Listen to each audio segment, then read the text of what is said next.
ਸਤਿ ਸ਼੍ਰੀ ਅਕਾਲ। ਤੁਸੀਂ ਵੇਖ ਰਹੇ ਹੋ ਟੀਵੀ ਪੰਜਾਬ ਤੇ ਮੈਂ ਹਾਂ ਤੁਹਾਡੇ ਨਾਲ ਇੰਦਰਪ੍ਰੀਤ ਕੌਰ ਪੰਨੂ। ਖਬਰਾਂ ਦੇ ਇਸ ਬੁਲੇਟਿਨ ਦੇ ਵਿੱਚ ਤੁਹਾਡਾ ਸਵਾਗਤ ਹੈ। ਸਭ ਤੋਂ ਪਹਿਲਾਂ ਝਾਤ ਮਾਰਦੇ ਹਾਂ ਅੱਜ ਦੀਆਂ ਚੁਣਵੀਆਂ ਖਬਰਾਂ ਦੇ ਉੱਪਰ। ਓਨਟਾਰੀਓ ਦੇ ਵਿੱਚ ਹੋਈ ਸਖਤੀ ਤੋਂ ਨਾਖੁਸ਼ ਸਟੋਰਾਂ ਵਾਲੇ ਕਹਿੰਦੇ ਸਾਨੂੰ ਅਜੇ ਵੀ ਕਰੋਨਾ ਦਾ ਖਤਰਾ। ਤੇਜ਼ ਵੈਕਸੀਨੇਸ਼ਨ ਦੇ ਨਾਲ ਘਟ ਰਹੇ ਕਰੋਨਾ ਮਾਮਲੇ ਪਰ ਖਤਰਾ ਅਜੇ ਵੀ ਬਰਕਰਾਰ। ਸਰੀ ਦੇ ਵਿੱਚ ਕਾਰ ਦੀ ਟ੍ਰੇਲਰ ਦੇ ਨਾਲ ਹੋਈ ਜ਼ਬਰਦਸਤ ਟੱਕਰ, ਗੱਡੀ ਚਲਾਉਣ ਵਾਲਾ ਗੰਭੀਰ ਜ਼ਖਮੀ। ਮਾਸਕ ਪਾਉਣ ਵਾਲੇ ਸਾਵਧਾਨ, ਜਾਣੋ ਕਿਹੜੇ ਮਾਸਕ ਬਣ ਸਕਦੇ ਹਨ ਸਿਹਤ ਪਰੇਸ਼ਾਨੀ ਦਾ ਕਾਰਨ। 3 ਕੁੱਤਿਆਂ ਨੇ ਲਈ ਲੜਕੀ ਦੀ ਜਾਨ, ਪੁਲਿਸ ਕਰ ਰਹੀ ਪੜਤਾਲ। ਓਨਟਾਰੀਓ ਦੇ ਵਿੱਚ ਕੋਰੋਨਾ ਵਾਇਰਸ ਦੇ ਜੋ ਮਾਮਲੇ ਲਗਾਤਾਰ ਵਧਦੇ ਹੀ ਜਾ ਰਹੇ ਨੇ, ਇਸ ਨੂੰ ਦੇਖਦਿਆਂ ਡਗਫੋਰਡ ਵੱਲੋਂ ਸ਼ਟਡਾਊਨ ਦਾ ਐਲਾਨ ਕੀਤਾ ਗਿਆ, ਜਿਸ ਦਾ ਮਤਲਬ ਹੈ ਕਿ ਇੱਥੇ ਹੁਣ ਕਾਫੀ ਜ਼ਿਆਦਾ ਸਖਤੀਆਂ ਕੀਤੀਆਂ ਗਈਆਂ ਨੇ। ਪਰ ਜੇਕਰ ਰੀਟੇਲ ਸਟੋਰਸ ਅਤੇ ਵੱਖ-ਵੱਖ ਸਟੋਰਾਂ ਦੇ ਨਾਲ ਸੰਬੰਧਿਤ ਕਾਰੋਬਾਰੀਆਂ ਦੀ ਗੱਲ ਕਰੀਏ ਜਾਂ ਫਿਰ ਇਹਨਾਂ ਸਟੋਰ ਮਾਲਕਾਂ ਦੀ ਗੱਲ ਕਰੀਏ, ਉਹਨਾਂ ਵੱਲੋਂ ਆਪਣਾ ਪੱਖ ਰੱਖਿਆ ਜਾ ਰਿਹਾ ਹੈ। ਉਹਨਾਂ ਕਿਹਾ ਕਿ ਜੋ ਐਲਾਨ ਕੀਤਾ ਗਿਆ ਹੈ ਉਸ ਦੇ ਨਾਲ ਉਹ ਖੁਸ਼ ਨਹੀਂ, ਕਿਉਂਕਿ ਅਜੇ ਵੀ ਉਹਨਾਂ ਨੂੰ ਖਤਰਾ ਹੈ। ਉਹ ਖਤਰਾ ਇਸ ਕਰਕੇ ਕਿਉਂਕਿ ਬਹੁਤ ਸਾਰੇ ਲੋਕ ਅਜਿਹੇ ਨੇ ਜਿਹੜੇ ਸਟੋਰਾਂ ਦੇ ਉੱਪਰ ਆਉਂਦੇ ਨੇ ਜਿਨ੍ਹਾਂ ਵੱਲੋਂ ਮਾਸਕ ਨਹੀਂ ਪਹਿਨਿਆ ਜਾਂਦਾ। ਓਨਟਾਰੀਓ ਦੇ ਵਿੱਚ ਵਧਦੇ ਹੋਏ ਕਰੋਨਾ ਵਾਇਰਸ ਦੇ ਮਾਮਲਿਆਂ ਨੂੰ ਦੇਖਦਿਆਂ ਪ੍ਰੋਵਿੰਸੀ ਸਰਕਾਰ ਵੱਲੋਂ ਸਖਤੀ ਕੀਤੀ ਗਈ ਹੈ, ਜਿੱਥੇ ਸ਼ਟਡਾਊਨ ਦਾ ਐਲਾਨ ਕਰ ਦਿੱਤਾ ਗਿਆ। ਪਰ ਓਨਟਾਰੀਓ ਦੇ ਐਸੈਂਸ਼ੀਅਲ ਵਰਕਰਸ ਦਾ ਕਹਿਣਾ ਹੈ ਕਿ ਜਿਹੜਾ ਸ਼ਟਡਾਊਨ ਲਗਾਇਆ ਗਿਆ ਹੈ ਉਹ ਕਰੋਨਾ ਵਾਇਰਸ ਤੋਂ ਉਹਨਾਂ ਦਾ ਬਚਾਅ ਨਹੀਂ ਕਰੇਗਾ। ਜਾਣੀ ਕਿ ਉਹ ਕਹਿ ਰਹੇ ਨੇ ਕਿ ਅਸੀਂ ਇਸ ਤੋਂ ਸੁਰੱਖਿਅਤ ਨਹੀਂ ਹਾਂ। ਕੁਝ ਐਸੈਂਸ਼ੀਅਲ ਵਰਕਰ ਅਜਿਹੇ ਹਨ ਜਿਨ੍ਹਾਂ ਨੇ ਕਿਹਾ ਕਿ ਪ੍ਰੀਮੀਅਰ ਡਗਫੋਰਡ ਵੱਲੋਂ ਜੋ ਐਲਾਨ ਕੀਤਾ ਗਿਆ ਉਸ ਦੇ ਨਾਲ ਕਰੋਨਾ ਵਾਇਰਸ ਨੂੰ ਪੂਰੀ ਤਰ੍ਹਾਂ ਦੇ ਨਾਲ ਕੰਟਰੋਲ ਨਹੀਂ ਕੀਤਾ ਜਾ ਸਕੇਗਾ। ਇਸ ਕਦਮ ਦੇ ਨਾਲ ਸਿਰਫ ਥੋੜਾ ਬਹੁਤਾ ਹੀ ਫਰਕ ਪਵੇਗਾ। ਦੱਸ ਦਈਏ ਕਿ ਪ੍ਰੀਮੀਅਰ ਡਗਫੋਰਡ ਵੱਲੋਂ ਐਲਾਨ ਕੀਤਾ ਗਿਆ ਕਿ ਇੱਥੇ ਹੁਣ ਪਰਸਨਲ ਕੇਅਰ ਸਰਵਿਸਿਜ਼, ਜਾਣੀ ਕਿ ਓਨਟਾਰੀਓ ਦੇ ਵਿੱਚ ਪਰਸਨਲ ਕੇਅਰ ਸਰਵਿਸਿਜ਼ ਅਤੇ ਰੈਸਟੋਰੈਂਟ ਡਾਈਨਿੰਗ ਬੰਦ ਹੋਵੇਗੀ। ਅਸੈਂਸ਼ੀਅਲ ਅਤੇ ਨਾਨ ਅਸੈਂਸ਼ੀਅਲ ਬਿਜ਼ਨਸ ਨੂੰ ਖੋਲ੍ਹਣ ਦੀ ਇਜਾਜ਼ਤ ਦਿੱਤੀ ਗਈ ਹੈ, ਪਰ ਇਸ ਦੇ ਉੱਪਰ ਵੀ ਕੁਝ ਸਖਤੀਆਂ ਕੀਤੀਆਂ ਗਈਆਂ ਨੇ। ਰਿਟੇਲ ਵਰਕਰਸ ਦਾ ਕਹਿਣਾ ਹੈ ਕਿ ਅਜਿਹੇ ਸ਼ਟਡਾਊਨ ਦੇ ਨਾਲ ਕਸਟਮਰਸ ਦੇ ਉੱਪਰ ਅਸਰ ਨਹੀਂ ਪਵੇਗਾ, ਜਾਣੀ ਕਿ ਉਹ ਆਪਣੀ ਸ਼ਾਪਿੰਗ ਦੀ ਆਦਤ ਨੂੰ ਇੰਨੀ ਛੇਤੀ ਨਹੀਂ ਛੱਡਣਗੇ। ਦੱਸ ਦਈਏ ਕਿ ਓਨਟਾਰੀਓ ਦੇ ਵਿੱਚ ਅਸੈਂਸ਼ੀਅਲ ਰੀਟੇਲ ਸਟੋਰ 50% ਦੀ ਕੈਪੈਸਿਟੀ ਅਤੇ ਨਾਨ ਅਸੈਂਸ਼ੀਅਲ ਸਟੋਰਸ 25% ਦੀ ਕੈਪੈਸਿਟੀ ਦੇ ਨਾਲ ਖੋਲ੍ਹੇ ਜਾ ਸਕਦੇ ਨੇ। ਉਧਰ ਬਹੁਤ ਸਾਰੇ ਹਾਈ ਐਂਡ ਡਿਪਾਰਟਮੈਂਟ ਸਟੋਰ ਅਜਿਹੇ ਹਨ ਜਿਨ੍ਹਾਂ ਵੱਲੋਂ ਕਿਹਾ ਜਾ ਰਿਹਾ ਹੈ ਕਿ ਉਹ ਸਖਤ ਕਦਮ ਤੋਂ ਬਾਅਦ ਵੀ ਕਰੋਨਾ ਵਾਇਰਸ ਤੋਂ ਆਪਣੇ ਆਪ ਨੂੰ ਸੁਰੱਖਿਅਤ ਮਹਿਸੂਸ ਨਹੀਂ ਕਰ ਰਹੇ। ਉਹਨਾਂ ਦੱਸਿਆ ਕਿ ਇੱਥੇ ਜਿਹੜੀ 3rd ਵੇਵ ਚੱਲ ਰਹੀ ਹੈ ਉਸ ਦੇ ਕਰਕੇ ਵੀ ਬਹੁਤ ਸਾਰੇ ਲੋਕ ਅਜਿਹੇ ਹਨ ਜਿਹੜੇ ਮਾਸਕ ਨਹੀਂ ਪਾਉਂਦੇ ਅਤੇ ਉਹ ਮਾਸਕ ਪਾਉਣ ਤੋਂ ਲਗਾਤਾਰ ਮਨਾ ਵੀ ਕਰਦੇ ਨੇ, ਤੇ ਅਜਿਹੇ ਦੇ ਵਿੱਚ ਰੀਟੇਲ ਸਟੋਰ ਵਾਲੇ ਆਪਣੇ ਆਪ ਨੂੰ ਸੁਰੱਖਿਅਤ ਮਹਿਸੂਸ ਨਹੀਂ ਕਰਦੇ। ਹੁਣ ਇਹਨਾਂ ਸਟੋਰ ਵਾਲਿਆਂ ਦੀ ਮੰਗ ਹੈ ਕਿ ਪ੍ਰੋਵਿੰਸ ਵੱਲੋਂ ਇੱਥੇ ਸਖਤੀਆਂ ਕਰਨ ਦੀ ਬਜਾਏ ਵੱਧ ਤੋਂ ਵੱਧ ਲੋਕਾਂ ਨੂੰ ਕੋਵਿਡ-19 ਟੈਸਟ ਕਰਵਾਉਣ ਦੇ ਲਈ ਪ੍ਰੇਰਿਤ ਕਰਨਾ ਚਾਹੀਦਾ ਹੈ। ਇਸ ਕਦਮ ਦੇ ਨਾਲ ਕਰੋਨਾ ਵਾਇਰਸ ਦੇ ਫੈਲਾਅ ਨੂੰ ਰੋਕਿਆ ਜਾ ਸਕਦਾ ਹੈ ਜਾਂ ਫਿਰ ਇਸ ਨੂੰ ਕੰਟਰੋਲ ਕੀਤਾ ਜਾ ਸਕੇਗਾ।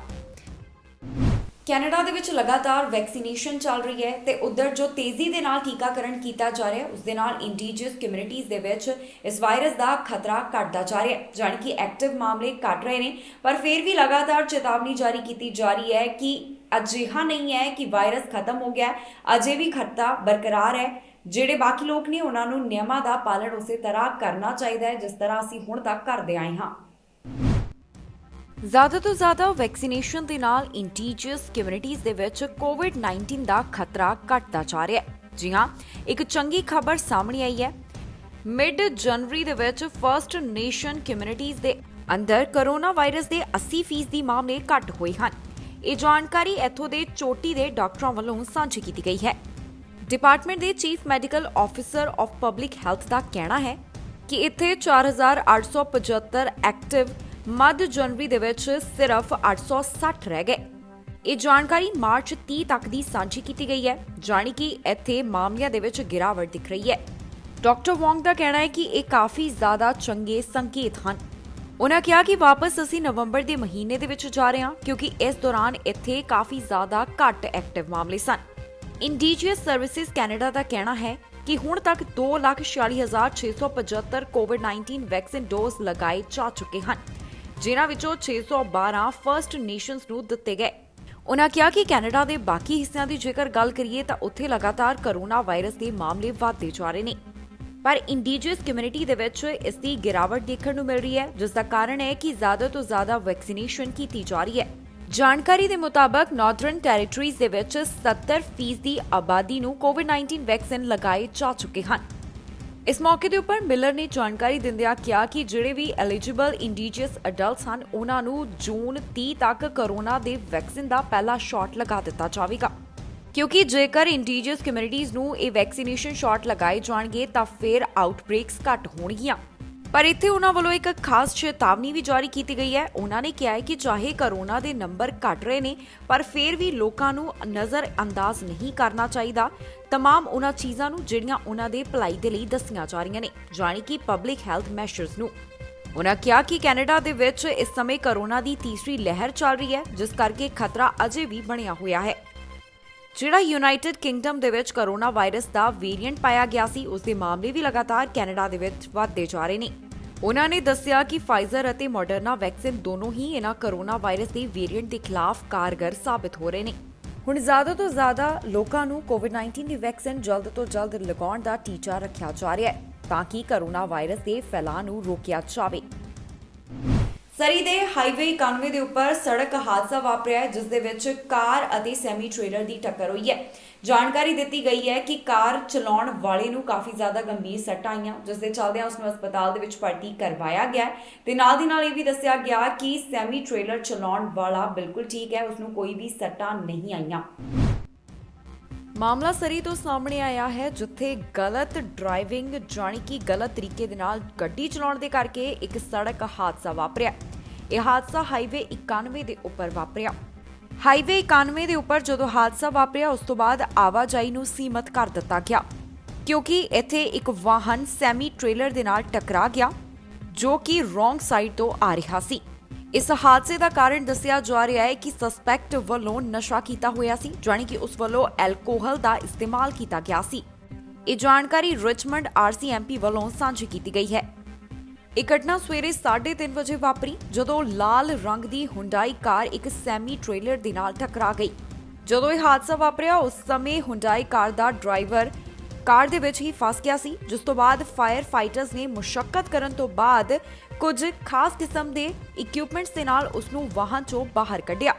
ਇਸ ਮੌਕੇ ਗੱਡੀ ਚਲਾਉਣ ਵਾਲੇ ਨੂੰ ਕਾਫੀ ਜ਼ਿਆਦਾ ਗੰਭੀਰ ਸੱਟਾਂ ਆਈਆਂ, ਜਿਸ ਦੇ ਚੱਲਦਿਆਂ ਉਸ ਨੂੰ ਤੁਰੰਤ ਹਸਪਤਾਲ ਲੈ ਕੇ ਜਾਇਆ ਗਿਆ। ਇਸ ਦੇ ਨਾਲ ਹੀ ਜਿਹੜਾ ਸੈਮੀ ਟਰੱਕ ਚਲਾਉਣ ਵਾਲਾ ਡਰਾਈਵਰ ਸੀ ਉਸ ਨੂੰ ਕਿਸੇ ਵੀ ਪ੍ਰਕਾਰ ਦੀਆਂ ਸੱਟਾਂ ਨਹੀਂ ਆਈਆਂ, ਜਾਣੀ ਕਿ ਉਹ ਕਿਸੇ ਵੀ ਗੰਭੀਰ ਸੱਟ ਦਾ ਸ਼ਿਕਾਰ ਨਹੀਂ ਹੋਇਆ। ਫਿਲਹਾਲ ਪੁਲਿਸ ਵੱਲੋਂ ਇਸ ਮਾਮਲੇ ਦੇ ਵਿੱਚ ਪੜਤਾਲ ਕੀਤੀ ਜਾ ਰਹੀ ਹੈ ਤਾਂ ਕਿ ਇਸ ਬਾਰੇ ਵਿੱਚ ਹੋਰ ਜਾਣਕਾਰੀ ਉਹਨਾਂ ਨੂੰ ਹਾਸਲ ਹੋ ਸਕੇ।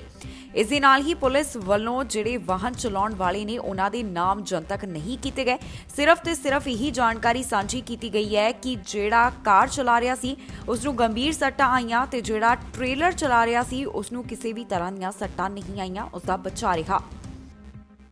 ਮਾਸਕ ਪਾਉਣ ਵਾਲੇ ਸਾਵਧਾਨ, ਕਿਉਂਕਿ ਕੈਨੇਡਾ ਦੇ ਵਿੱਚ ਹੈਲਥ ਕੈਨੇਡਾ ਵੱਲੋਂ ਇੱਕ ਐਡਵਾਈਜ਼ਰੀ ਜਾਰੀ ਕੀਤੀ ਗਈ ਹੈ, ਜਿਸ ਦੇ ਵਿੱਚ ਉਹਨਾਂ ਨੇ ਕਿਹਾ ਹੈ ਕਿ ਇਹਨਾਂ ਮਾਸਕ ਦੇ ਵਿੱਚ ਜਿਹੜੇ ਕਈ ਮਾਸਕ ਨੇ ਗ੍ਰਾਫੀਨ ਵਰਤੋਂ ਕੀਤੀ ਜਾ ਰਹੀ ਹੈ। ਜਿਹੜਾ ਗ੍ਰਾਫੀਨ ਹੈ ਉਸ ਦਾ ਸਾਡੀ ਸਿਹਤ ਦੇ ਉੱਪਰ ਮਾੜਾ ਪ੍ਰਭਾਵ ਪੈ ਸਕਦਾ ਹੈ, ਕਿਉਂਕਿ ਮਾਸਕ ਪਾਉਣ ਵਾਲਾ ਜਦੋਂ ਇਸ ਮਾਸਕ ਨੂੰ ਪਹਿਨਦਾ ਹੈ ਤੇ ਸਾਹ ਦੇ ਨਾਲ ਉਹ ਗ੍ਰਾਫੀਨ ਪਾਰਟੀਕਲਸ ਨੂੰ ਵੀ ਅੰਦਰ ਖਿੱਚ ਲੈਂਦਾ ਹੈ। ਇਸ ਦੇ ਨਾਲ ਸਿਹਤ ਦੇ ਉੱਪਰ ਨੁਕਸਾਨ ਪੈ ਸਕਦਾ ਹੈ। ਸੋ ਇਸ ਦੇ ਵਾਸਤੇ ਉਹਨਾਂ ਨੇ ਐਡਵਾਈਜ਼ਰੀ ਜਾਰੀ ਕੀਤੀ ਹੈ। ਕੋਰੋਨਾ ਵਾਇਰਸ ਦੇ ਚੱਲਦਿਆਂ ਹਦਾਇਤਾਂ ਜਾਰੀ ਕੀਤੀਆਂ ਗਈਆਂ ਕਿ ਸਭ ਨੂੰ ਮਾਸਕ ਪਾਉਣਾ ਲਾਜ਼ਮੀ ਹੋਵੇਗਾ। ਇਸ ਤੋਂ ਬਾਅਦ ਇਹ ਮਾਸਕ ਸਾਡੀ ਜ਼ਿੰਦਗੀ ਦਾ ਇੱਕ ਖਾਸ ਹਿੱਸਾ ਬਣ ਗਿਆ। ਪਰ ਕੈਨੇਡਾ ਦੇ ਵਿੱਚ ਹੁਣ ਹੈਲਥ ਕੈਨੇਡਾ ਨੇ ਮਾਸਕ ਦੇ ਬਾਰੇ ਵਿੱਚ ਇੱਕ ਐਡਵਾਈਜ਼ਰੀ ਜਾਰੀ ਕੀਤੀ ਹੈ। ਹੈਲਥ ਕੈਨੇਡਾ ਨੇ ਡਿਸਟ੍ਰੀਬਿਊਟਰਸ ਨੂੰ ਕਿਹਾ ਹੈ ਕਿ ਜਿਹੜੇ ਮਾਸਕ ਦੇ ਵਿੱਚ ਗ੍ਰਾਫੀਨ ਅਤੇ ਬਾਇਓਗ੍ਰਾਫੀਨ ਹੈ ਉਹਨਾਂ ਨੂੰ ਰਿਕਾਲ ਕੀਤਾ ਜਾਵੇ। ਐਡਵਾਈਜ਼ਰੀ ਦੇ ਵਿੱਚ ਕਿਹਾ ਗਿਆ ਕਿ ਜਿਹੜੇ ਮਾਸਕ ਦੇ ਵਿੱਚ ਗ੍ਰਾਫੀਨ ਹੁੰਦਾ ਹੈ ਉਹ ਕਾਫੀ ਜ਼ਿਆਦਾ ਸਿਹਤ ਦੇ ਲਈ ਹਾਨੀਕਾਰਕ ਹੋ ਸਕਦਾ ਹੈ, ਕਿਉਂਕਿ ਜਦੋਂ ਮਾਸਕ ਪਹਿਨਣ ਵਾਲਾ ਸਾਹ ਲੈਂਦਾ ਹੈ ਤਾਂ ਉਸ ਵੱਲੋਂ ਗ੍ਰਾਫੀਨ ਪਾਰਟੀਕਲਸ ਵੀ ਸਾਹ ਦੇ ਨਾਲ ਅੰਦਰ ਖਿੱਚ ਲਏ ਜਾਂਦੇ ਨੇ। ਗ੍ਰਾਫੀਨ ਬਹੁਤ ਛੋਟੇ-ਛੋਟੇ ਪਾਰਟੀਕਲਸ ਤੋਂ ਬਣਿਆ ਹੁੰਦਾ ਹੈ। ਹੈਲਥ ਕੈਨੇਡਾ ਨੂੰ ਜਦੋਂ ਹੀ ਇਸ ਬਾਰੇ ਜਾਣਕਾਰੀ ਮਿਲੀ ਕਿ ਜਿਨ੍ਹਾਂ ਮਾਸਕ ਦੇ ਵਿੱਚ ਗ੍ਰਾਫੀਨ ਹੈ ਉਹਨਾਂ ਨੂੰ ਵੀ ਵੇਚਿਆ ਜਾ ਰਿਹਾ ਹੈ, ਉਸ ਤੋਂ ਬਾਅਦ ਉਹਨਾਂ ਨੇ ਤੁਰੰਤ ਉਸ ਦੇ ਉੱਪਰ ਐਡਵਾਈਜ਼ਰੀ ਜਾਰੀ ਕਰ ਦਿੱਤੀ। ਏਜੰਸੀ ਵੱਲੋਂ ਕਿਹਾ ਗਿਆ ਕਿ ਜਿਹੜੇ ਮਾਸਕ ਦੇ ਵਿੱਚ ਗ੍ਰਾਫੀਨ ਹੁੰਦਾ ਹੈ ਉਹਨਾਂ ਨੂੰ ਹੈਲਥ ਕੇਅਰ ਸੈਟਿੰਗਸ ਦੇ ਵਿੱਚ ਵੀ ਵੰਡਿਆ ਜਾ ਰਿਹਾ ਹੈ। ਅਜਿਹੇ ਮਾਸਕ ਪਹਿਨਣ ਤੋਂ ਬਾਅਦ ਕਿਸ ਤਰ੍ਹਾਂ ਦੀਆਂ ਸਿਹਤ ਦੇ ਨਾਲ ਸੰਬੰਧਿਤ ਪਰੇਸ਼ਾਨੀਆਂ ਆਉਂਦੀਆਂ ਨੇ, ਇਸ ਦੇ ਬਾਰੇ ਵਿੱਚ ਅਜੇ ਜ਼ਿਆਦਾ ਜਾਣਕਾਰੀ ਸਾਹਮਣੇ ਨਹੀਂ ਆਈ। ਪਰ ਹੈਲਥ ਕੈਨੇਡਾ ਵੱਲੋਂ ਇਸ ਦੇ ਨਾਲ ਸੰਬੰਧਿਤ ਮੈਨੂਫੈਕਚਰਰਸ ਤੋਂ ਡਾਟਾ ਮੰਗਿਆ ਗਿਆ ਹੈ। ਨਾਲ ਹੀ ਡਿਸਟ੍ਰੀਬਿਊਟਰਸ ਤੇ ਇੰਪੋਰਟਰਸ, ਇਸ ਦੇ ਨਾਲ ਹੀ ਮੈਨੂਫੈਕਚਰਰਸ ਨੂੰ ਕਿਹਾ ਗਿਆ ਹੈ ਕਿ ਅਜਿਹੇ ਮਾਸਕ ਵੇਚਣੇ ਬੰਦ ਕੀਤੇ ਜਾਣ। ਓਨਟਾਰੀਓ ਤੋਂ ਮਾਮਲਾ ਸਾਹਮਣੇ ਆਇਆ ਜਿੱਥੇ ਇੱਕ ਟੀਨੇਜਰ ਲੜਕੀ ਦੀ ਮੌਤ ਹੋ ਗਈ ਅਤੇ ਇਸ ਦਾ ਕਾਰਨ 3 ਕੁੱਤੇ ਸਨ। ਦਰਅਸਲ ਇਸ ਟੀਨੇਜਰ ਕੁੜੀ ਦੇ ਉੱਪਰ 3 ਕੁੱਤਿਆਂ ਵੱਲੋਂ ਹਮਲਾ ਕੀਤਾ ਗਿਆ, ਜਿਸ ਤੋਂ ਬਾਅਦ ਲੜਕੀ ਦੀ ਮੌਤ ਹੋ ਗਈ। ਪੁਲਿਸ ਵੱਲੋਂ ਇਸ ਮਾਮਲੇ ਦੇ ਵਿੱਚ ਆਪਣੀ ਜਾਣਕਾਰੀ ਸਾਂਝੀ ਕੀਤੀ ਗਈ ਹੈ। ਨਾਲ ਦੀ ਨਾਲ ਦੱਸਿਆ ਗਿਆ ਹੈ ਕਿ ਇਸ ਸਮੇਂ ਜਿਹੜੇ 3 ਕੁੱਤੇ ਨੇ ਉਹਨਾਂ ਨੂੰ ਸ਼ੈਲਟਰ ਦੇ ਵਿੱਚ ਕਾਬੂ ਕੀਤਾ ਗਿਆ ਹੈ। ਓਨਟਾਰੀਓ ਤੋਂ ਇੱਕ ਅਜਿਹਾ ਮਾਮਲਾ ਸਾਹਮਣੇ ਆਇਆ ਜਿੱਥੇ ਇੱਕ ਟੀਨੇਜਰ ਦੀ ਮੌਤ ਹੋ ਗਈ ਹੈ, ਜਿਸ ਉੱਪਰ 3 ਕੁੱਤਿਆਂ ਨੇ ਹਮਲਾ ਕੀਤਾ ਸੀ। ਇਹ ਘਟਨਾ ਮਿਡਲਸੈਕਸ ਕਾਉਂਟੀ ਦੇ ਇੱਕ ਘਰ ਦੇ ਵਿੱਚ ਵਾਪਰੀ, ਜਿੱਥੇ 17 ਸਾਲ ਦੀ ਕੁੜੀ ਦੇ ਉੱਪਰ 3 ਕੁੱਤਿਆਂ ਨੇ ਹਮਲਾ ਕੀਤਾ। ਪ੍ਰੋਵਿੰਸ਼ੀਅਲ ਪੁਲਿਸ ਵੱਲੋਂ ਇਸ ਬਾਰੇ ਜਾਣਕਾਰੀ ਸਾਂਝੀ ਕੀਤੀ ਗਈ ਹੈ। ਉਹਨਾਂ ਇਨਫੋਰਮੇਸ਼ਨ ਸਾਂਝੀ ਕਰਦਿਆਂ ਦੱਸਿਆ ਕਿ ਉਹਨਾਂ ਨੂੰ ਇਹ ਜਾਣਕਾਰੀ ਮਿਲੀ ਸੀ, ਘਰੇ ਬੁਲਾਇਆ ਗਿਆ ਸੀ ਕਿ ਕਿਸੇ ਦੀ ਮੌਤ ਹੋ ਗਈ ਹੈ। ਇਸ ਲੜਕੀ ਦੀ ਪਹਿਚਾਣ ਮੇਗਨ ਦੇ ਤੌਰ ਦੇ ਉੱਪਰ ਹੋਈ ਹੈ। ਪੁਲਿਸ ਵੱਲੋਂ ਪੋਸਟਮਾਰਟਮ ਰਿਪੋਰਟ ਦੇ ਬਾਰੇ ਵਿੱਚ ਵੀ ਜਾਣਕਾਰੀ ਸਾਂਝੀ ਕੀਤੀ ਗਈ ਹੈ, ਜਿੱਥੇ ਉਹਨਾਂ ਨੇ ਦੱਸਿਆ ਕਿ ਇਸ ਲੜਕੀ ਦੀ ਮੌਤ ਜ਼ਖਮਾਂ ਦੇ ਕਰਕੇ ਹੋਈ ਹੈ, ਜਿਹੜੇ ਕਿ ਉਸਦੇ ਕੁੱਤਿਆਂ ਦੇ ਹਮਲੇ ਤੋਂ ਬਾਅਦ ਆਏ, ਜਿਸ ਦਾ ਮਤਲਬ ਹੈ ਕਿ 3 ਕੁੱਤਿਆਂ ਨੇ ਜਦੋਂ ਲੜਕੀ ਦੇ ਉੱਪਰ ਹਮਲਾ ਕੀਤਾ ਤੇ ਉਸ ਨੂੰ ਸੱਟਾਂ ਆਈਆਂ, ਜਿਸ ਦੀ ਤਾਬ ਨਾ ਚੱਲਦਿਆਂ ਉਸ ਦੀ ਮੌਤ ਹੋ ਗਈ। ਜਿਨ੍ਹਾਂ ਕੁੱਤਿਆਂ ਵੱਲੋਂ ਇੱਕ ਟੀਨੇਜਰ ਲੜਕੀ ਦੇ ਉੱਪਰ ਹਮਲਾ ਕੀਤਾ ਗਿਆ ਹੈ, ਉਹਨਾਂ ਨੂੰ ਸ਼ੈਲਟਰ ਦੇ ਵਿੱਚ ਰੱਖਿਆ ਗਿਆ ਹੈ। ਦੱਸ ਦਈਏ ਕਿ ਇਹ shelter public health quarantine order ਦੇ ਅਧੀਨ ਆਉਂਦਾ ਹੈ। ਇਸ ਦੇ ਨਾਲ ਹੀ ਪੁਲਿਸ ਵੱਲੋਂ ਇਸ ਮਾਮਲੇ ਦੇ ਵਿੱਚ ਜਾਂਚ ਕੀਤੀ ਜਾ ਰਹੀ ਹੈ, ਪੜਤਾਲ ਕੀਤੀ ਜਾ ਰਹੀ ਹੈ ਤਾਂ ਕਿ ਇਸ ਦੇ ਬਾਰੇ ਵਿੱਚ ਹੋਰ ਜਾਣਕਾਰੀ ਹਾਸਲ ਕੀਤੀ ਜਾ ਸਕੇ। ਬਹੁਤ ਵਾਰ ਮਾਪੇ ਇਹ ਸੋਚਦੇ ਨੇ ਕਿ ਛੋਟਾ ਜਿਹਾ ਬੱਚਾ ਜਿਹੜੀਆਂ ਚੀਜ਼ਾਂ ਨੇ ਉਹ ਨਹੀਂ ਸਮਝਦਾ, ਜਾਣੀ ਕਿ ਜਿਹੜੀਆਂ ਵੱਡੀਆਂ ਗੱਲਾਂ ਨੇ ਉਹਨਾਂ ਨੂੰ ਉਹ ਸਮਝ ਨਹੀਂ ਪਾਉਂਦਾ। ਪਰ ਬ੍ਰਿਟਿਸ਼ ਕੋਲੰਬੀਆ ਦੇ ਨਾਲ ਸੰਬੰਧਿਤ 7 ਸਾਲ ਦਾ ਅਜਿਹਾ ਬੱਚਾ ਹੈ ਜਿਸ ਨੇ ਜ਼ਰੂਰਤਮੰਦਾਂ ਦੇ ਦਰਦ ਨੂੰ ਸਮਝਿਆ ਅਤੇ ਉਹਨਾਂ ਦੀ ਮਦਦ ਦੇ ਵਾਸਤੇ ਇੱਕ ਵੱਡਾ ਕਦਮ ਵੀ ਚੁੱਕਿਆ। ਇਸ ਵੱਲੋਂ ਪੈਸੇ ਇਕੱਠੇ ਕੀਤੇ ਗਏ, ਜਾਣੀ ਕਿ ਫੰਡ ਇਕੱਠਾ ਕੀਤਾ ਗਿਆ ਤਾਂ ਕਿ ਜਿਹੜੇ ਕਈ ਜ਼ਰੂਰਤਮੰਦ ਪਰਿਵਾਰ ਨੇ ਉਹਨਾਂ ਦੀ ਮਦਦ ਕੀਤੀ ਜਾਵੇ। ਸੋ ਕਿਸ ਤਰ੍ਹਾਂ ਇਸ ਬੱਚੇ ਵੱਲੋਂ ਕਿੰਨਾ ਫੰਡ ਇਕੱਠਾ ਕੀਤਾ ਗਿਆ, ਸਾਰੀ ਜਾਣਕਾਰੀ ਦੱਸਾਂਗੇ ਇਸ ਖਬਰ ਦੇ ਵਿੱਚ। ਬੱਚੇ ਮਨ ਕੇ ਸੱਚੇ, ਨੰਨੇ ਜਿਹੇ ਬੱਚੇ ਵੀ ਕਈ ਵਾਰ ਉਹ ਕਰ ਜਾਂਦੇ ਨੇ ਜੋ ਵੱਡਿਆਂ ਨੂੰ ਹੈਰਾਨ ਕਰ ਦਿੰਦਾ ਹੈ। ਜੀ ਹਾਂ, ਅਜਿਹਾ ਹੀ ਮਾਮਲਾ ਬ੍ਰਿਟਿਸ਼ ਕੋਲੰਬੀਆ ਤੋਂ ਸਾਹਮਣੇ ਆਇਆ, ਜਿੱਥੇ 7 ਸਾਲ ਦਾ ਅਜਿਹਾ ਬੱਚਾ ਜਿਸਨੇ ਦੇਖਿਆ ਕਿ ਲੋਕਲ ਕਾਫੀ ਜ਼ਿਆਦਾ ਸਟਰਗਲ ਕਰ ਰਹੇ ਨੇ, ਇਸ ਦੇ ਕਰਕੇ ਉਸ ਵੱਲੋਂ ਫੂਡ ਬੈਂਕ ਦੇ ਵਾਸਤੇ $3000 ਇਕੱਠੇ ਕੀਤੇ ਗਏ। ਇਹ ਛੋਟੇ ਜਿਹੇ ਬੱਚੇ ਵੱਲੋਂ ਰਕਮ ਇਕੱਠੀ ਕੀਤੀ ਗਈ ਤਾਂ ਕਿ ਜਿਹੜੇ ਜ਼ਰੂਰਤਮੰਦ ਨੇ ਉਹਨਾਂ ਦੀ ਮਦਦ ਕੀਤੀ ਜਾਵੇ। ਇਸ ਬੱਚੇ ਦੇ ਮਾਂ-ਬਾਪ ਨੂੰ ਵੀ ਉਸ ਦੇ ਉੱਪਰ ਫਖਰ ਹੈ ਕਿ ਉਸ ਵੱਲੋਂ ਅਜਿਹਾ ਕੀਤਾ ਗਿਆ। ਉਸ ਵੱਲੋਂ $3000 ਡੋਨੇਟ ਕੀਤੇ ਗਏ ਤਾਂ ਕਿ ਜਿਹੜੇ ਜ਼ਰੂਰਤਮੰਦ ਨੇ ਉਹਨਾਂ ਦੀ ਮਦਦ ਕੀਤੀ ਜਾ ਸਕੇ। ਇਹ ਡੋਨੇਸ਼ਨ ਬੈਰਨੌਨ Salvation Army House of Hope food bank ਨੂੰ ਦਿੱਤਾ ਗਿਆ। ਇਸ ਬੱਚੇ ਦਾ ਨਾਮ ਰੌਸ ਹੈ, ਜਿਸ ਵੱਲੋਂ ਅਜਿਹਾ ਖੂਬਸੂਰਤ ਕਦਮ ਚੁੱਕਿਆ ਗਿਆ ਹੈ। ਇਸ ਬੱਚੇ ਦੇ ਮਾਂ-ਬਾਪ ਦਾ ਕਹਿਣਾ ਹੈ ਕਿ ਉਹਨਾਂ ਵੱਲੋਂ ਜੋ ਕਿਤਾਬ ਪੜ੍ਹੀ ਜਾ ਰਹੀ ਸੀ, ਉਸ ਤੋਂ ਬਾਅਦ ਹੀ ਉਹਨਾਂ ਦੇ ਬੱਚੇ ਵੱਲੋਂ ਅਜਿਹਾ ਕੀਤਾ ਗਿਆ। ਉਹਨਾਂ ਦੇਖਿਆ ਕਿ ਉਹਨਾਂ ਦਾ ਬੱਚਾ ਕਿਸ ਤਰ੍ਹਾਂ ਇੰਨੀ ਜਲਦੀ ਸਿੱਖ ਰਿਹਾ ਹੈ ਕਿ ਜਿਹੜੇ ਲੋਕ ਜ਼ਰੂਰਤਮੰਦ ਨੇ ਉਹਨਾਂ ਦੀ ਮਦਦ ਕਰਨੀ ਚਾਹੀਦੀ ਹੈ। ਰੌਸ ਵੱਲੋਂ ਕੁੱਲ $2927 ਇਕੱਠੇ ਕੀਤੇ ਗਏ। ਇਸ ਦੀ ਗਿਣਤੀ, ਇਸ ਦਾ ਮੈਥ ਸਾਰਾ ਰੌਸ ਵੱਲੋਂ ਖੁਦ ਹੀ ਕੀਤਾ ਗਿਆ। ਮਾਂ-ਬਾਪ ਦਾ ਕਹਿਣਾ ਸੀ ਕਿ ਅਸੀਂ ਅਕਸਰ ਹੀ ਇਹ ਕਹਿੰਦੇ ਹਾਂ ਕਿ ਸਾਡਾ ਬੱਚਾ ਜਿਹੜੀਆਂ ਵੱਡੀਆਂ ਚੀਜ਼ਾਂ ਨੇ ਉਹਨਾਂ ਨੂੰ ਸਮਝਣ ਦੇ ਵਿੱਚ ਵਕਤ ਲਗਾਵੇਗਾ, ਪਰ ਅਜਿਹਾ ਨਹੀਂ ਹੈ। ਬੱਚੇ ਵੀ ਉਹਨਾਂ ਮੁਸ਼ਕਿਲਾਂ ਨੂੰ ਉਸੇ ਤਰ੍ਹਾਂ ਸਮਝਦੇ ਨੇ ਜਿਸ ਤਰ੍ਹਾਂ ਅਸੀਂ ਉਹਨਾਂ ਨੂੰ ਦੇਖਦੇ ਹਾਂ। ਇਸ ਬੱਚੇ ਵੱਲੋਂ ਇਸ ਚੀਜ਼ ਦੇ ਉੱਪਰ ਕੰਮ ਕੀਤਾ ਗਿਆ ਤਾਂ ਕਿ ਪਤਾ ਲਗਾਇਆ ਜਾ ਸਕੇ ਇੱਕ ਸਿੰਗਲ ਫੈਮਿਲੀ ਨੂੰ ਸਪੋਰਟ ਕਰਨ ਦੇ ਵਾਸਤੇ ਕਿੰਨੀ ਕੀਮਤ ਚਾਹੀਦੀ ਹੈ, ਜਾਣੀ ਕਿ ਉਸ ਨੂੰ ਕਿੰਨੇ ਰੁਪਿਆਂ ਦੀ ਜ਼ਰੂਰਤ ਹੈ। ਉਸ ਵੱਲੋਂ ਇੱਕ ਵਿਸ਼ ਲਿਸਟ ਤਿਆਰ ਕੀਤੀ ਗਈ, ਜਿਸ ਦੇ ਵਿੱਚ ਉਸਨੇ ਆਪਣਾ ਟੀਚਾ ਰੱਖਿਆ ਕਿ ਕਿਹੜੀਆਂ ਚੀਜ਼ਾਂ ਨੂੰ ਖਰੀਦਣਾ ਹੈ। ਇਸ ਬੱਚੇ ਵੱਲੋਂ ਆਪਣੇ ਹਮ ਉਮਰ ਤੋਂ ਡੋਨੇਸ਼ਨ ਇਕੱਠਾ ਕਰਨਾ ਸ਼ੁਰੂ ਕਰ ਦਿੱਤਾ ਗਿਆ, ਜਿਸ ਤੋਂ ਬਾਅਦ ਰੌਨ ਕੋਲ $350 ਇਕੱਠੇ ਹੋ ਗਏ। ਇਸ ਦੇ ਨਾਲ ਹੀ ਉਸਨੇ ਕਿਸੇ ਨੂੰ ਕਿਹਾ ਕਿ ਜਿੰਨੇ ਵੀ ਲੋਕਲ ਹਾਕੀ ਗੇਮ ਦੇ ਵਿੱਚ ਗੋਲ ਹੋਣਗੇ, ਉਸ ਦੇ ਮੁਤਾਬਕ ਉਸ ਨੂੰ $10 ਦਿੱਤੇ ਜਾਣ। ਇਹ ਸਭ ਕੁਝ ਕਰਨ ਤੋਂ ਬਾਅਦ ਇਸ ਬੱਚੇ ਕੋਲ ਇੰਨੇ ਪੈਸੇ ਜਮ੍ਹਾਂ ਹੋ ਗਏ ਕਿ ਉਹ ਕਈ ਪਰਿਵਾਰਾਂ ਦੀ ਮਦਦ ਕਰ ਸਕੇ। ਇਸ ਬੱਚੇ ਵੱਲੋਂ ਵਿਸ਼ ਲਿਸਟ ਤਿਆਰ ਕੀਤੀ ਗਈ, ਜਿਸ ਦੇ ਵਿੱਚ ਦੁੱਧ ਅਤੇ ਬਾਕੀ ਜ਼ਰੂਰੀ ਚੀਜ਼ਾਂ ਮਿਲਾ ਕੇ 10 ਆਈਟਮਸ ਰੱਖੀਆਂ ਗਈਆਂ। ਜਿਹੜੇ ਇੱਕ ਦੂਸਰੇ ਤੋਂ ਕਾਫੀ ਜ਼ਿਆਦਾ ਦੂਰ ਬੈਠੇ ਨੇ, ਸੋਸ਼ਲ ਮੀਡੀਆ ਉਹਨਾਂ ਨੂੰ ਨੇੜੇ ਲਿਆਉਣ ਦਾ ਕੰਮ ਕਰਦਾ ਹੈ। ਪਰ ਦੂਜੇ ਪਾਸੇ ਇੱਕ ਹੋਰ ਵੀ ਇਸ ਦਾ ਪਾਸਾ ਹੈ, ਜਾਣੀ ਕਿ ਸੋਸ਼ਲ ਮੀਡੀਆ ਦੇ ਲੋਕ ਆਦੀ ਹੋ ਰਹੇ ਹਨ। ਖਾਸ ਕਰ ਜੇਕਰ ਕੈਨੇਡਾ ਦੀ ਗੱਲ ਕਰੀਏ ਤੇ ਇਸ ਦੇ ਨਾਲ ਸੰਬੰਧਿਤ ਇੱਕ ਰਿਪੋਰਟ ਜਾਰੀ ਕੀਤੀ ਗਈ ਹੈ, ਜਿਸ ਦੇ ਵਿੱਚ ਦੱਸਿਆ ਹੈ ਕਿ ਵੱਡੀ ਗਿਣਤੀ ਦੇ ਵਿੱਚ ਕੈਨੇਡੀਅਨਸ ਅਜਿਹੇ ਹਨ ਜਿਹੜੇ ਕਿ ਸੋਸ਼ਲ ਮੀਡੀਆ ਦੇ ਆਦੀ ਹੋ ਚੁੱਕੇ ਨੇ ਅਤੇ ਉਹਨਾਂ ਦੀ ਨੀਂਦ ਵੀ ਸੋਸ਼ਲ ਮੀਡੀਆ ਵੱਲੋਂ ਖੋਹ ਲਈ ਗਈ ਹੈ। ਪੂਰੀ ਜਾਣਕਾਰੀ ਦੱਸਾਂਗੇ ਇਸ ਖਬਰ ਦੇ ਵਿੱਚ। ਸੋਸ਼ਲ ਮੀਡੀਆ ਸਾਡੀ ਜ਼ਿੰਦਗੀ ਦਾ ਇੱਕ ਬਹੁਤ ਹੀ ਖਾਸ ਹਿੱਸਾ ਬਣ ਚੁੱਕਿਆ ਹੈ। ਸਾਨੂੰ ਸੌਂਦਿਆਂ, ਜਾਗਦਿਆਂ, ਉੱਠਦਿਆਂ, ਬਹਿੰਦਿਆਂ, ਖਾਂਦਿਆਂ ਸੋਸ਼ਲ ਮੀਡੀਆ ਨਾਲ ਚਾਹੀਦਾ ਹੁੰਦਾ ਹੈ। ਜੀ ਹਾਂ, ਸੋਸ਼ਲ ਮੀਡੀਆ ਇਸ ਕਦਰ ਸਾਡੇ ਉੱਪਰ ਹਾਵੀ ਹੋ ਚੁੱਕਿਆ ਹੈ ਕਿ ਸਾਡੀ ਨੀਂਦ ਤੱਕ ਇਸ ਦੇ ਕਾਰਨ ਉੱਡ ਰਹੀ ਹੈ। ਇਹ ਖੁਲਾਸਾ ਤਾਜ਼ਾ ਇੱਕ ਸਟੱਡੀ ਦੇ ਵਿੱਚ ਕੀਤਾ ਗਿਆ, ਜਿਸ ਦੇ ਵਿੱਚ ਪਤਾ ਚੱਲਿਆ ਕਿ ਕੈਨੇਡਾ ਅੰਦਰ ਹਰ 5 ਵਿੱਚੋਂ ਇੱਕ ਵਿਅਕਤੀ ਅਜਿਹਾ ਹੈ ਜਿਸ ਦੀ ਨੀਂਦ ਉੱਡਣ ਦਾ ਕਾਰਨ ਸੋਸ਼ਲ ਮੀਡੀਆ ਹੈ। ਇਹ ਜਾਣਕਾਰੀ ਸਟੈਟਿਸਟਿਕਸ ਕੈਨੇਡਾ ਵੱਲੋਂ ਸਾਂਝੀ ਕੀਤੀ ਗਈ ਹੈ। ਦਰਅਸਲ 2018 ਕੈਨੇਡੀਅਨ ਇੰਟਰਨੈਟ ਯੂਜ਼ ਸਰਵੇ ਕਰਵਾਇਆ ਗਿਆ, ਜਿਸ ਦੇ ਵਿੱਚ ਇਹ ਸਭ ਕੁਝ ਦੱਸਿਆ ਗਿਆ ਹੈ। ਪੂਰੇ ਵਿਸ਼ਵ 'ਚੋਂ ਕੈਨੇਡਾ ਅਜਿਹਾ ਦੇਸ਼ ਹੈ ਜਿੱਥੇ ਵੱਡੀ ਗਿਣਤੀ ਦੇ ਵਿੱਚ ਲੋਕ ਸੋਸ਼ਲ ਮੀਡੀਆ ਦੇ ਆਦੀ ਹਨ। 2018 ਦੇ ਦੌਰਾਨ 90% ਕੈਨੇਡੀਅਨਸ ਜਿਨ੍ਹਾਂ ਦੀ ਉਮਰ 15 ਸਾਲ ਤੋਂ 34 ਸਾਲ, 80% ਲੋਕ ਜਿਨ੍ਹਾਂ ਦੀ ਉਮਰ 15 ਸਾਲ ਤੋਂ 34 ਸਾਲ ਅਤੇ 60% ਲੋਕ ਜਿਨ੍ਹਾਂ ਦੀ ਉਮਰ 50 ਤੋਂ 64 ਸਾਲ ਹੈ, ਉਹਨਾਂ ਵੱਲੋਂ ਸੋਸ਼ਲ ਮੀਡੀਆ ਦਾ ਇਸਤੇਮਾਲ ਕੀਤਾ ਗਿਆ।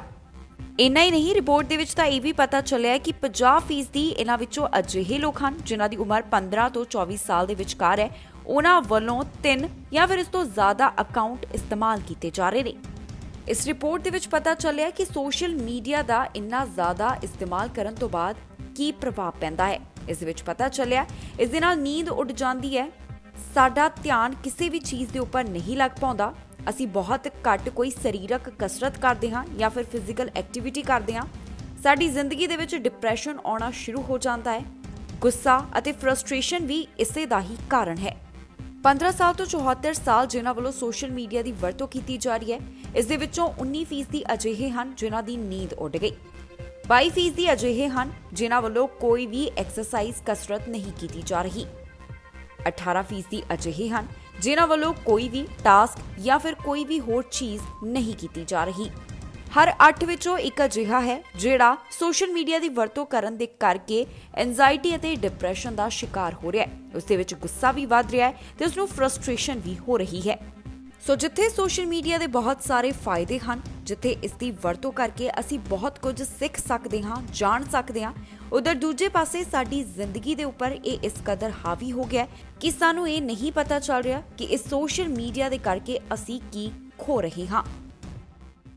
ਟੋਰਾਂਟੋ ਦੇ ਵਿੱਚ ਇਸ ਸਮੇਂ 50 ਸਾਲ ਅਤੇ ਇਸ ਤੋਂ ਵੱਧ ਉਮਰ ਵਾਲਿਆਂ ਨੂੰ ਕੋਰੋਨਾ ਵੈਕਸੀਨ ਲਗਾਈ ਜਾ ਰਹੀ ਹੈ। ਇਸ ਦੇ ਵਾਸਤੇ ਆਪਣੀ ਅਪਾਇੰਟਮੈਂਟ ਬੁੱਕ ਕਰਵਾਈ ਜਾ ਸਕਦੀ ਹੈ, ਪਰ ਹੁਣ 2 ਹੋਰ ਅਜਿਹੀਆਂ ਜਗ੍ਹਾ ਹੋਣਗੀਆਂ, ਇਹਨਾਂ ਨੂੰ ਸ਼ਾਮਿਲ ਕੀਤਾ ਗਿਆ ਹੈ ਪ੍ਰਾਇੋਰਟੀ ਲਿਸਟ ਦੇ ਵਿੱਚ, ਜਿੱਥੇ ਤੁਸੀਂ ਆਪਣੀ ਕੋਰੋਨਾ ਵੈਕਸੀਨ ਦੀ ਅਪਾਇੰਟਮੈਂਟ ਬੁੱਕ ਕਰਵਾ ਸਕਦੇ ਹੋ। ਟੋਰਾਂਟੋ ਤੋਂ ਵੈਕਸੀਨੇਸ਼ਨ ਦੇ ਬਾਰੇ ਵਿੱਚ ਜਾਣਕਾਰੀ ਸਾਹਮਣੇ ਆਈ ਹੈ, ਜਿੱਥੇ ਹੁਣ ਟੋਰਾਂਟੋ ਦੇ 2 ਹੋਰ ਅਜਿਹੇ ਹਸਪਤਾਲ ਨੇ ਜਿਨ੍ਹਾਂ ਦੇ ਵਿੱਚ 50 ਸਾਲ ਤੋਂ ਵੱਧ ਉਮਰ ਵਾਲਿਆਂ ਦੇ ਲਈ ਵੈਕਸੀਨੇਸ਼ਨ ਅਪਾਇੰਟਮੈਂਟ ਬੁੱਕ ਕੀਤੀ ਜਾ ਰਹੀ ਹੈ।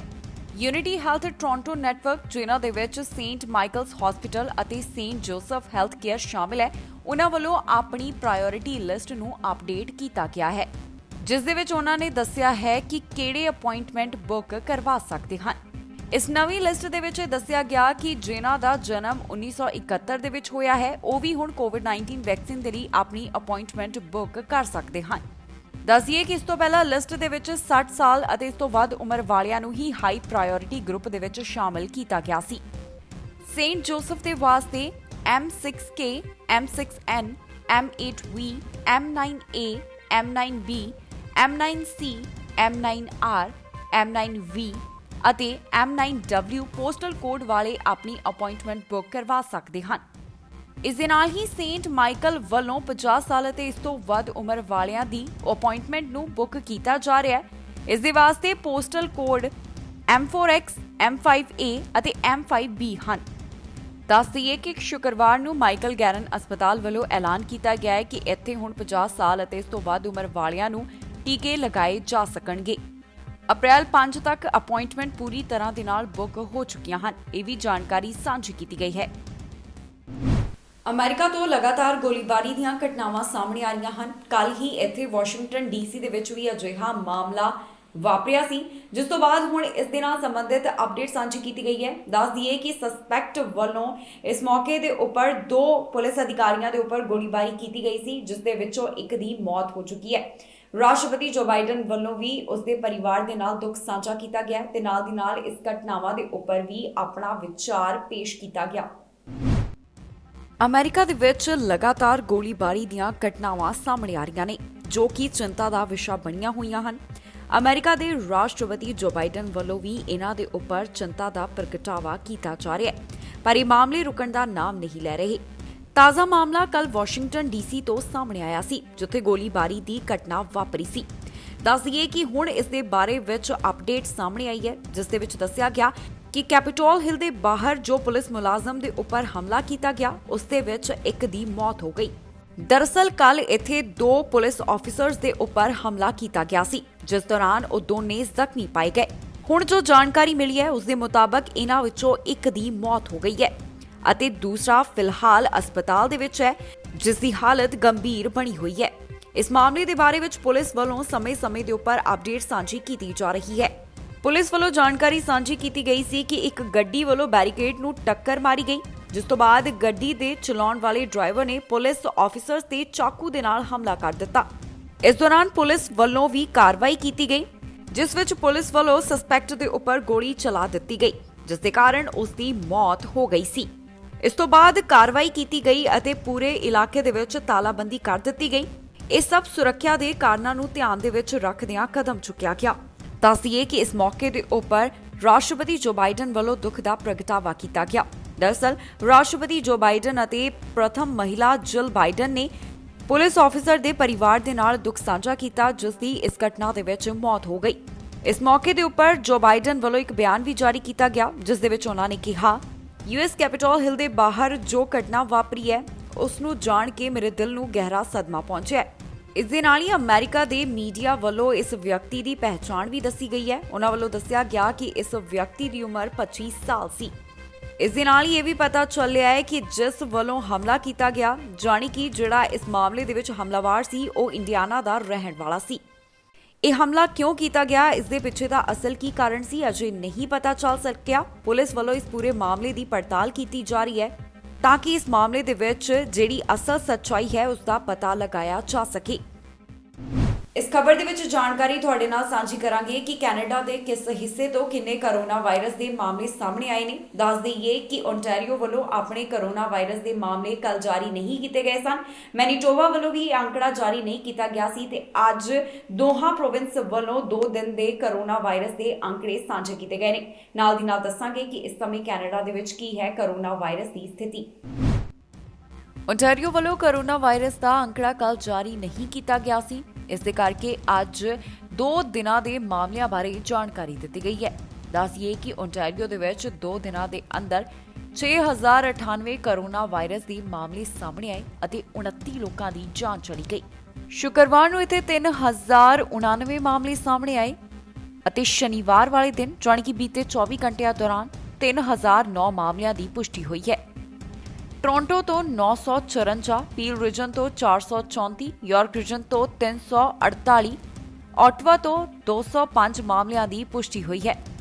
ਓਨਟਾਰੀਓ ਦੇ ਵਿੱਚ ਇਸ ਸਮੇਂ 796 ਦੇ ਕਰੀਬ ਮਰੀਜ਼ ਹਸਪਤਾਲ ਦੇ ਵਿੱਚ ਨੇ, ਜਿਨ੍ਹਾਂ ਵਿੱਚੋਂ 451 ਇੰਟੈਂਸਿਵ ਕੇਅਰ ਅਧੀਨ ਅਤੇ 261 ਵੈਂਟੀਲੇਟਰ ਦੇ ਉੱਪਰ ਨੇ। ਕਿਊਬੈਕ ਤੋਂ 24 ਘੰਟਿਆਂ ਦੌਰਾਨ 1282 ਕਰੋਨਾ ਵਾਇਰਸ ਦੇ ਮਾਮਲੇ ਸਾਹਮਣੇ ਆਏ। ਹੁਣ ਤੱਕ ਇੱਥੇ 3,14,958 ਦੇ ਕਰੀਬ ਕੁੱਲ ਮਾਮਲੇ ਸਾਹਮਣੇ ਆ ਚੁੱਕੇ ਨੇ। 10,684 ਦੇ ਕਰੀਬ ਜਾਨਾਂ ਜਾ ਚੁੱਕੀਆਂ ਨੇ। ਹਸਪਤਾਲ ਦੇ ਵਿੱਚ ਮਰੀਜ਼ਾਂ ਦੀ ਗਿਣਤੀ 501 ਹੈ, ਜਿਨ੍ਹਾਂ ਵਿੱਚੋਂ 124 ਇੰਟੈਂਸਿਵ ਕੇਅਰ ਅਧੀਨ ਹਨ। ਬੀਤੇ 24 ਘੰਟਿਆਂ ਦੌਰਾਨ ਇੱਥੇ 37,194 ਕੋਵਿਡ ਡੋਜ਼ ਦਿੱਤੀਆਂ ਗਈਆਂ। ਮੈਨੀਟੋਬਾ ਵੱਲੋਂ ਵੀ ਕੱਲ ਆਪਣੇ ਕਰੋਨਾ ਵਾਇਰਸ ਦੇ ਅੰਕੜੇ ਸਾਂਝੇ ਨਹੀਂ ਕੀਤੇ ਗਏ ਸਨ। ਇਸ ਦੇ ਨਾਲ ਹੀ ਉਹਨਾਂ ਵੱਲੋਂ ਵੀ 2 ਦਿਨਾਂ ਦੀ ਜਾਣਕਾਰੀ ਦਿੱਤੀ ਗਈ ਹੈ। ਦੱਸੀਏ ਕਿ 2 ਦਿਨਾਂ ਦੇ ਵਿੱਚ ਮੈਨੀਟੋਬਾ ਤੋਂ 181 ਕਰੋਨਾ ਵਾਇਰਸ ਦੇ ਮਾਮਲੇ ਸਾਹਮਣੇ ਆਏ ਅਤੇ ਇੱਕ ਨਵੀਂ ਮੌਤ ਰਿਕਾਰਡ ਕੀਤੀ ਗਈ। ਕੈਨੇਡਾ ਦੇ ਵਿੱਚ ਹੁਣ ਤੱਕ ਕੁੱਲ 9,97,000 ਦੇ ਕਰੀਬ ਕਰੋਨਾ ਦੇ ਮਾਮਲੇ ਸਾਹਮਣੇ ਆ ਚੁੱਕੇ ਨੇ। 23,050 ਦੇ ਕਰੀਬ ਜਾਨਾਂ ਹੁਣ ਤੱਕ ਜਾ ਚੁੱਕੀਆਂ ਨੇ। ਇਸ ਦੇ ਨਾਲ ਹੀ ਕੈਨੇਡਾ ਦੇ ਅੰਦਰ 9,21,000 ਦੇ ਕਰੀਬ ਰਿਕਵਰ ਕੇਸ ਨੇ। ਇਸ ਦੇ ਨਾਲ ਹੀ ਜਾਂਦੇ ਇੱਕ ਵਾਰ ਫਿਰ ਤੋਂ ਝਾਤ ਮਾਰਦੇ ਹਾਂ ਅੱਜ ਦੀਆਂ ਚੋਣਵੀਆਂ ਖਬਰਾਂ ਦੇ ਉੱਪਰ। ਓਨਟਾਰੀਓ ਦੇ ਵਿੱਚ ਹੋਈ ਸਖਤੀ ਤੋਂ ਨਾਖੁਸ਼ ਸਟੋਰਾਂ ਵਾਲੇ ਕਹਿੰਦੇ ਸਾਨੂੰ ਅਜੇ ਵੀ ਕਰੋਨਾ ਦਾ ਖਤਰਾ। ਤੇਜ਼ ਵੈਕਸੀਨੇਸ਼ਨ ਦੇ ਨਾਲ ਘਟ ਰਹੇ ਕਰੋਨਾ ਮਾਮਲੇ, ਪਰ ਖਤਰਾ ਅਜੇ ਵੀ ਬਰਕਰਾਰ। ਸਰੀ ਦੇ ਵਿੱਚ ਕਾਰ ਦੀ ਟ੍ਰੇਲਰ ਦੇ ਨਾਲ ਹੋਈ ਜ਼ਬਰਦਸਤ ਟੱਕਰ, ਗੱਡੀ ਚਲਾਉਣ ਵਾਲਾ ਗੰਭੀਰ ਜ਼ਖਮੀ। ਮਾਸਕ ਪਾਉਣ ਵਾਲੇ ਸਾਵਧਾਨ, ਜਾਣੋ ਕਿਹੜੇ ਮਾਸਕ ਬਣ ਸਕਦੇ ਹਨ ਸਿਹਤ ਪਰੇਸ਼ਾਨੀ ਦਾ ਕਾਰਨ। 3 ਕੁੱਤਿਆਂ ਨੇ ਲਈ ਲੜਕੀ ਦੀ ਜਾਨ, ਪੁਲਿਸ ਕਰ ਰਹੀ ਪੜਤਾਲ। ਖਬਰਾਂ ਦੇ ਇਸ ਬੁਲੇਟਿਨ ਦੇ ਵਿੱਚ ਇੰਨਾ ਹੀ। ਨਵੀਆਂ ਤੇ ਤਾਜ਼ੀਆਂ ਖਬਰਾਂ ਲੈ ਕੇ ਫਿਰ ਤੋਂ ਹਾਜ਼ਰ ਹੋਵਾਂਗੇ। ਫਿਲਹਾਲ ਮੈਨੂੰ ਇੰਦਰਪ੍ਰੀਤ ਕੌਰ ਪੰਨੂ ਨੂੰ ਦਿਓ ਇਜਾਜ਼ਤ ਤੇ ਤੁਸੀਂ ਵੇਖਦੇ ਰਹੋ ਟੀਵੀ ਪੰਜਾਬ।